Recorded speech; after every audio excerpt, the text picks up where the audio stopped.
In this video I'm going to go over how I made this castle joint bed out of pine lumber from the store. You've probably seen the ads for these castle joints that slide together with no fasteners. Thought it was kind of a cool design and thought I'd give it a try. And I was kind of on a time crunch, and I decided to try to do it with pine lumber because I wasn't sure if it would work out. But in the end, I really liked the results.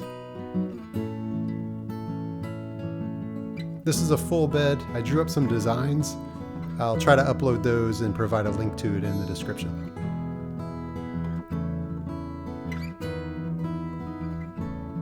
The rails of the bed will be 2x6 material. I bought a 14-footer that I'll cut in half for the long sections, and a 10-footer I'll cut in half for the short sections. The rest of the bed we'll just make it out of 2x4 material. And all of this together is about 45 bucks, so not too expensive.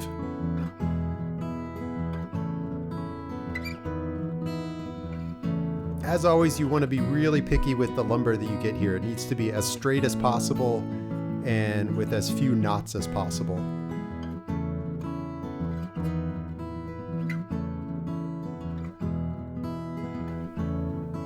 First, I cut everything to length.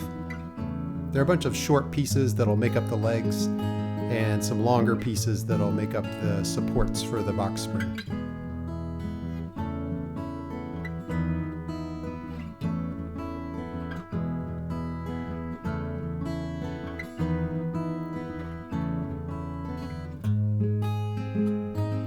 I marked a direction on each of the boards because when I pass it through a planer, I want to make sure I hit both sides of each board. And with the planer setup, I pass all the lumber through to get a nice clean surface. Then I lower the planer head just a little bit, flip all the boards over, and pass them once again. This way I know that they're all exactly the same thickness, which is really important for this design since they're all going to slot into each other. I included this shot just to say that my shop gets really dusty. And in fact, during this project, I filled up my 5-gallon bucket of sawdust. Makes you feel like a real woodworker when you've got to empty that 5-gallon bucket.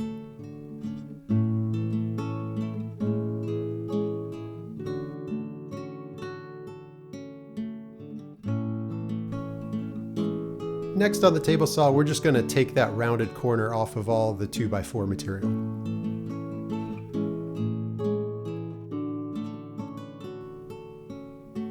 That gives us a square edge to work with.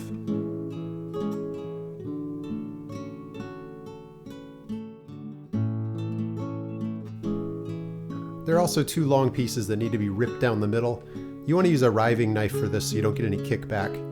I used that green plastic mini jig, and I had a lot of problems with mine, and I spent an hour or two trying to dial mine in. Turns out my new saw blade was a little wider than my last one, and that was causing problems. Once I got it dialed in though, all the rips went pretty smoothly.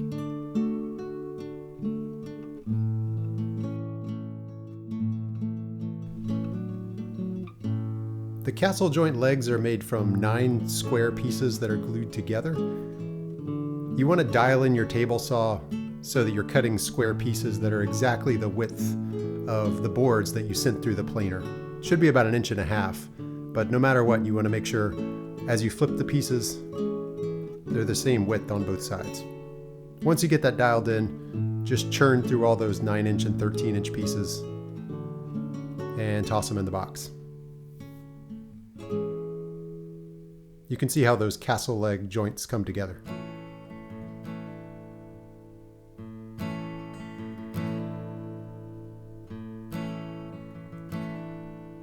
I had an idea of how to glue those legs together, and I 3D printed this jig to help me hold it all square. At first I thought I'd glue a few pieces together and then glue those sets together, but it seemed like too many steps. I had this potentially terrible idea of just getting glue on all the surfaces and just squeeze it all together in one go. This was partially due to laziness and partially because I was kind of in a hurry.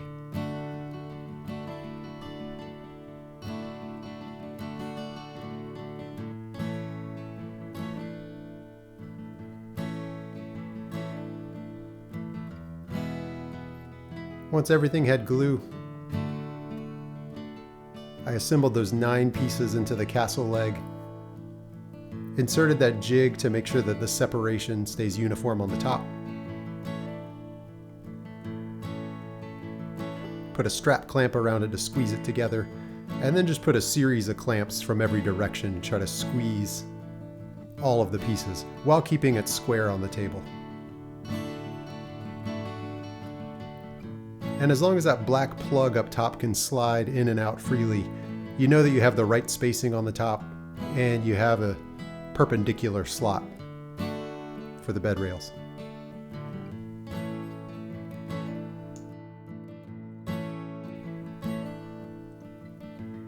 And surprisingly, this worked great. Had nice tight joints. Did each of the legs in one go.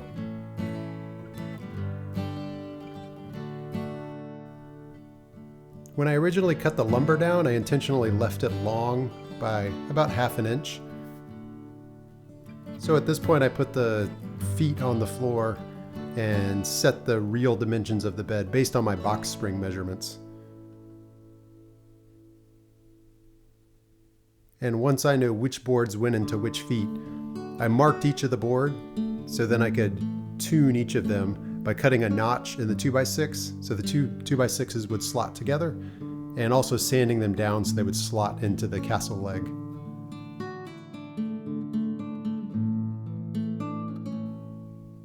To make that slot, I decided to make a jig out of some of the leftover material.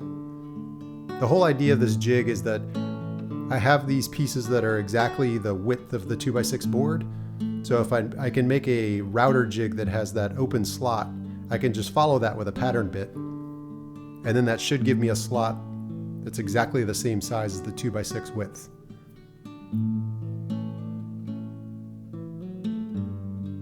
Before I did that, I squared off the edges of the 2x6's and also made sure that all the 2x6's are the same width.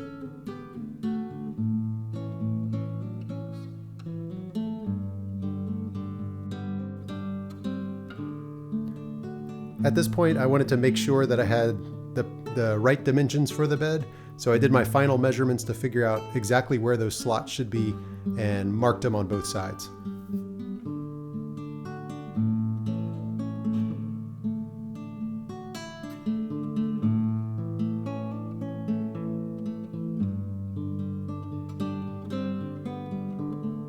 Again, those inner dimensions are set by the box spring measurements to make sure it'll fit. I then went one by one and sanded the width of the 2x6's until it slotted nicely into the leg. And like I mentioned before, I numbered the legs, I numbered the boards so that I could custom fit each of them and put them back in the same place every time.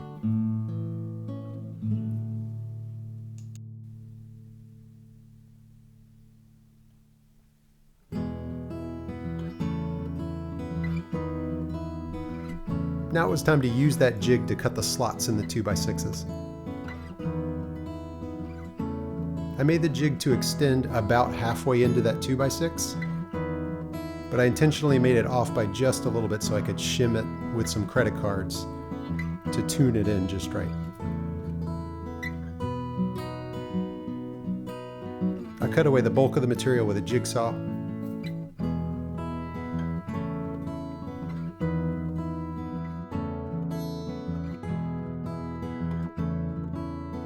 And I clamped that routing jig right on top of my lines, clamped it down, and then used a pattern bit in the router to follow along the edge.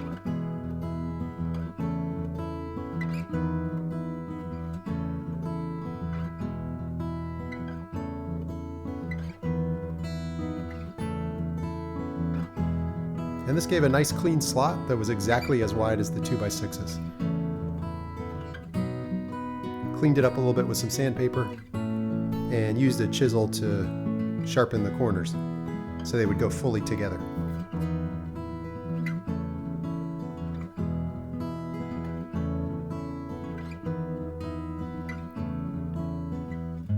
One by one I would fit the corners together, make sure the 2x6's slot together smoothly and that the leg fits on that corner.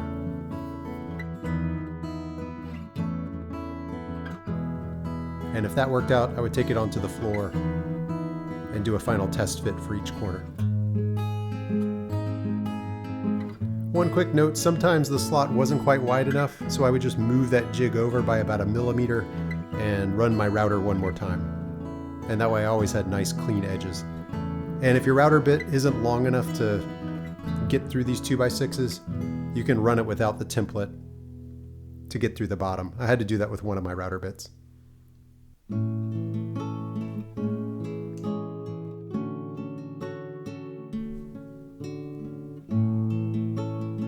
Here's the first full assembly. Things are actually looking pretty good. I had to convince the joints to go together with my Thor hammer.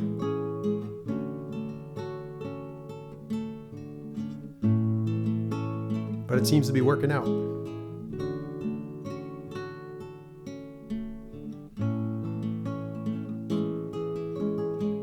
Next, we're going to add some supports. There's some long strips that I trimmed to fit just between the legs, and these will hold up the box spring.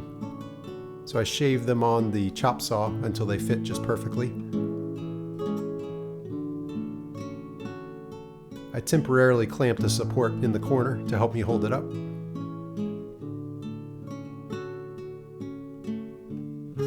Made a consistent mark, referencing it from the top, just to make sure when I clamp it on there I get it nice and straight.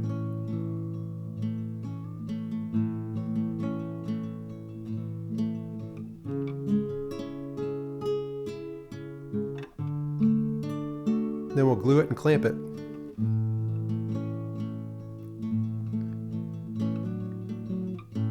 I thought about using screws here, but I like the idea of having an entire bed with no metal, no fasteners. So I just stuck with the wood glue. And even the baby clamps helped out.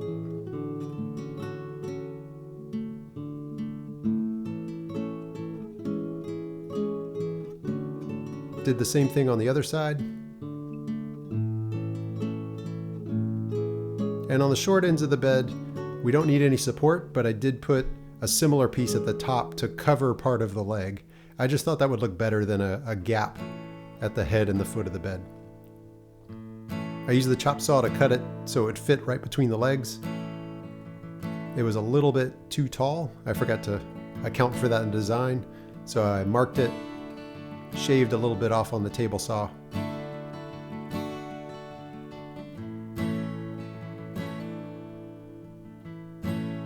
And then I glued it to the 2x6.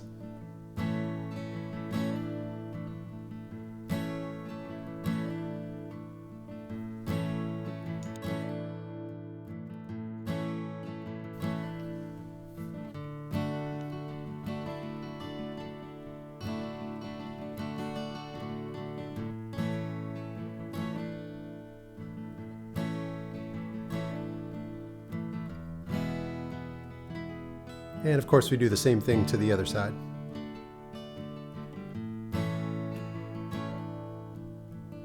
I was a little bit worried that in that glue up, some glue would squeeze out and accidentally glue these rails into the legs.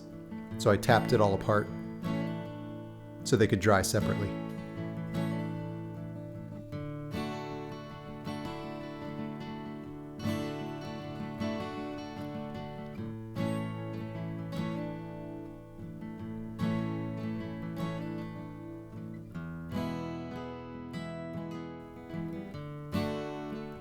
And did one final test fit once all of that was dry.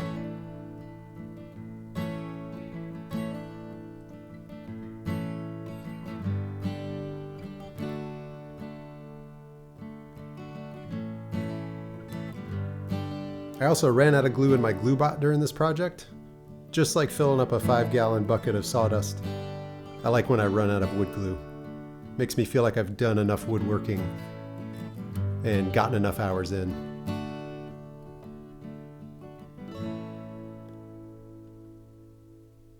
I then trimmed the extra off of the long rails. First time I did this, I used a pull saw to flush cut it.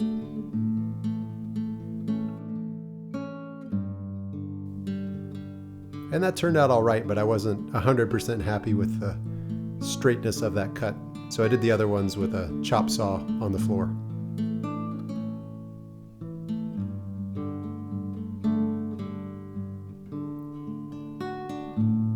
I used a punch to mark the pieces because I knew when I sanded it I'd lose all the pencil markings I'd been going by. And I wanted to make sure that I knew which legs went with which rails. Next we're going to work on tapering the legs. We're going to be tapering the two inside faces of the legs. First I set up a stop to register on the middle of the inside of each of the legs and just took a shaving on the chop saw. This gives a nice clean bottom to each of the legs and make sure that all four of them are exactly the same height at their middle.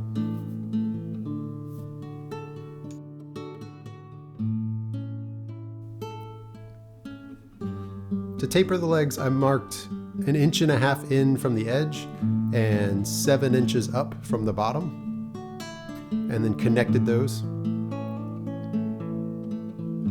And like I said before, we're going to taper the inside faces of this leg. The way we'll do that is we'll use a small circular saw to cut about 1.5 inches in from each side, and then we'll finish that cut with a pull saw. Here I'm following that line with a circular saw. During this process, this circular saw died and had to take a few days to fix it. There's a separate video on that if you're interested.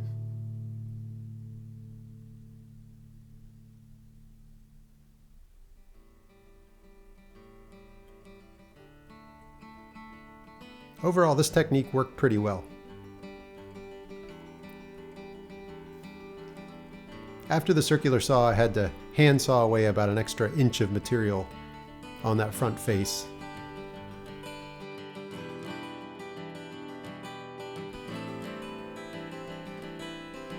While I was sawing, I let the table shake a little too much. And I wasn't thinking about it. I heard a large crash and looked over, and the 2x6's we had just spent so much time notching had fallen and those tabs had broken off. I was so mad. But it was an easy fix. There was a lot of gluing surface there. I was able to find the tabs on the ground, match them to their board, get some glue on there, and then clamp it in place.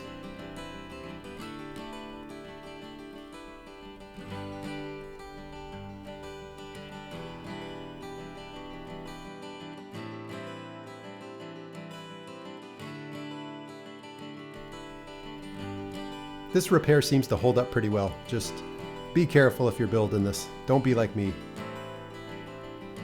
Pay attention.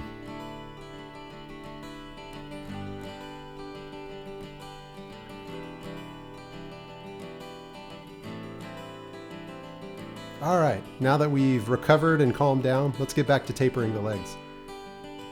Use the handsaw to complete the cut that we started with the circular saw. It gave a pretty good face. And this is pine, so we can sand it with 60 grit or 100 grit and it'll even out real quickly.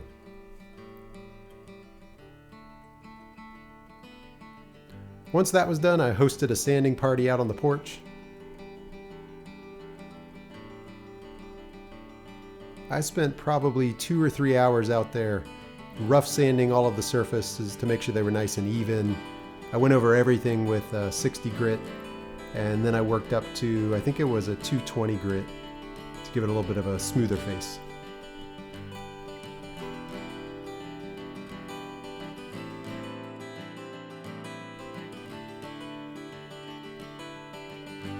And finally, it's on to finishing. I use this Varathane Poly Plus stain and some coffee filters.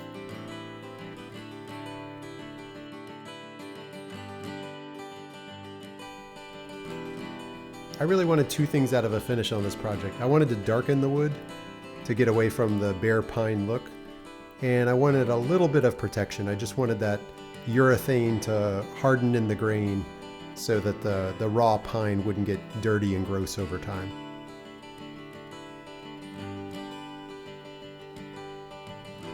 The key for this finish was to keep it real light. I used as little poly and stain as I could.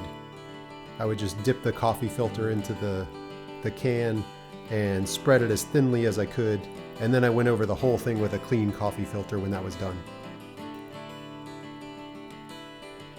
Final step was installation.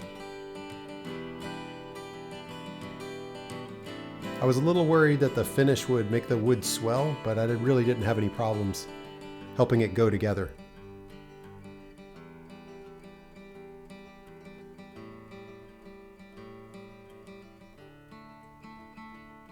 I had based all the measurements of this bed on a box spring that I measured a month before. I was a little worried that it wouldn't fit when it was all said and done.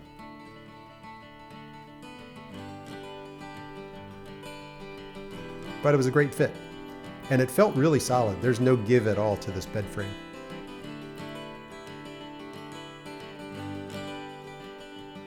We rolled out one of those mattresses in a box.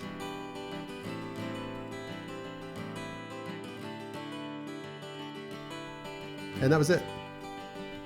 I'm really happy with the way this turned out. It was a quick project. I like the look of these castle joints. These are a little different than the normal ones you see. The rails stick above the feet. That was originally a mistake, but I kept it as a feature, and I like the look of it. Well, I hope that helps someone out, and thanks for watching.